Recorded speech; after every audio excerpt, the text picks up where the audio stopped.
தந்தை, மகன், தூய ஆவியாரின் பெயராலே ஆமென். இயேசு கிறிஸ்துவின் அன்புமிக்க சகோதர சகோதரிகளை உங்கள் அனைவருக்கும் கிறிஸ்து இயேசுவின் அன்பு கலந்த வணக்கத்தை தெரிவித்துக் கொள்கின்றேன். இது நற்செய்தி பாகமானது யோவான் நற்செய்தி 6 அதிகாரம் 44 முதல் 51 வரையில திருவாக்கியங்கள். குறிப்பாக 47வது வாக்கியம்.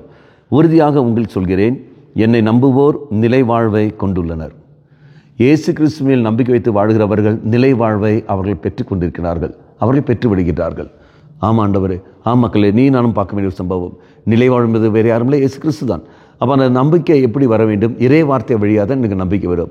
அப்போ வார்த்தையை பற்றியுள்ள அறிவு இல்லாத காரணத்தினால்தான் எனக்கு வாழ்வு பற்றியுள்ள அறிவு இல்லாமல் போய்விடுகிறது. வார்த்தையை பற்றியுள்ள அறிவு எனக்கு கிடைக்கிற சமயத்தில் வாழ்வு என்பது இயேசு கிறிஸ்து நான் உணர்ந்து கொள்வேன்.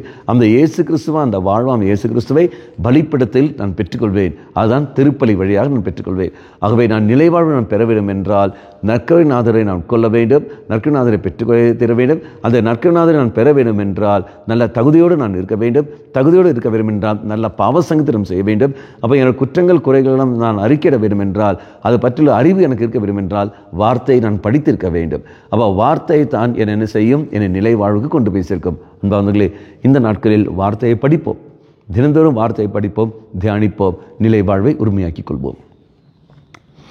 நல்லவனாய் தெய்வமே, வாழ்வு என்பது நீ தான் என்று அறிந்த பிறகும் அந்த வாழ்வை தேடி வராமல் நான் உலகத்தை தேடி போய் கொண்டிருக்கின்றேன்.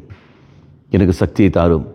வார்த்தையாம் உன்னை அன்றாடம் படித்து தியானித்து வாழ்வாம் உன்னை சொந்தமாக்க எனக்கு சக்தியை தாரும்.